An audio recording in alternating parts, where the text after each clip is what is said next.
Doctor अब RTC कैसे करते हैं? रोटराई से करते हैं कि मैनुअल या हाथ से करते हैं? We all come across such kind of patients in our OPD.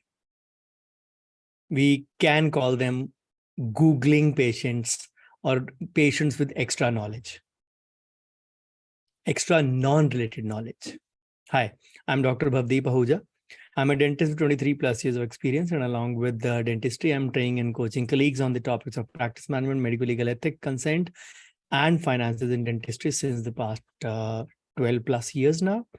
So in today's video of mine, I will be divulging a few details about the patient types which we all come across. Before I go on to explain you about the Googling patients, let me broadly give you a classification of what exactly patients can be of type in our clinic. So I classify them as A, B, C, D. A for amazing, B for breadwinning, C for convenience, D for dangerous. So who are the amazing patients? We all want them. We give a treatment plan, they all accept it happily, they pay, they come on time, they pay on time. Perfect, you can say, scene to have in, perfect situation to have in, and perfect kind of a patient to have in. Then the second type are the breadwinning patients, the basic requirements, the filling, scaling, or maybe the root canal patients that we all come across. And such kind of patients are still, you can say, bread and butter for any clinic. So they need to be in there in that regard, that we need to understand that these patients are also necessary. Amazing can be your high ticket or medium ticket patients, but the routine daily work can be your breadwinning patients. C, convenience patients. So these kind of patients are actually, जिसको बोलते हैं ना हिंदी में, किसी के सगे नहीं होते. You give them a price which is less than your neighbors, they'll be your patients. Another new clinic opens up which offers them a new price or a lesser price than your clinic, they'll become their patient. So these are convenience patients. So nothing to feel bad about it if they switch over to other clinics when new clinics open up. Then the fourth type are the dangerous patients who have extra knowledge, who have extra non-related knowledge, try to poke their nose in every kind of treatment plan that you suggest. Then they will try to, you can say, have their way in the things you do.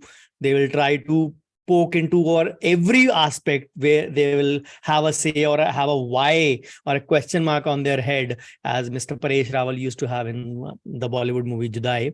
So they will have that why in that. So your Googling patients may sometimes fall in the D category. It's not that all Googling patients will fall into that category, but some of them will surely do that. So if you come across such a patient, you have to identify, the first thing is, what is the patient type?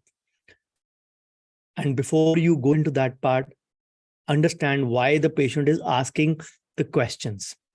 Sometimes they may be having a genuine inquiry, they may be genuinely inquisitive, but that inquisitiveness can be, you can say, mellowed down, can be answered back, and the patients can be, you can say, your amazing or breadwinning patients after that.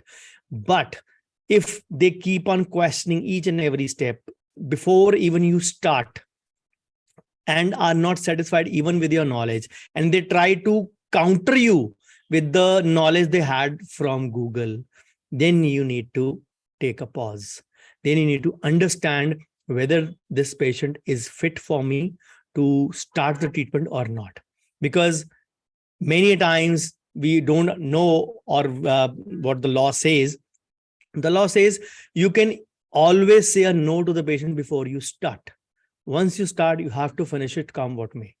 We do refuse the patient sometimes on account of payment, sometimes on account of their behavior, sometimes on account of not coming on time, but you still have to complete what you started. That is what the law says. It is a little biased towards the patients or the consumers, and that's perfectly all right. We all should be aware of that part. Now, if such a patient is, you can say, becoming a pain, you know what, then you need to put your foot down and politely refuse the patient about that. Many a times such patients are, you can say, a bane for MLC case also. Such patients are the ones who go to the court also. They challenge you also later on after the treatment is over. So try to smell an MLC before that. And what will be required to smell an MLC? Your 2 ears. The patient has come to you. You don't need to use always your mouth. You should need to use it when only required. But firstly, listen to the patient.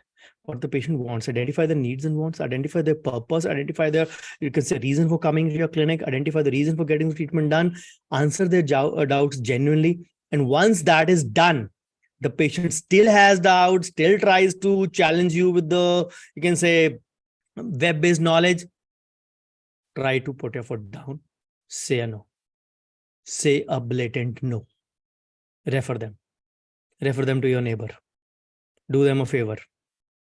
So that is the way I advise how to deal with Googling patients who have extra non-related knowledge. If you find this video useful, please do share with friends and colleagues, and please do subscribe to my channel.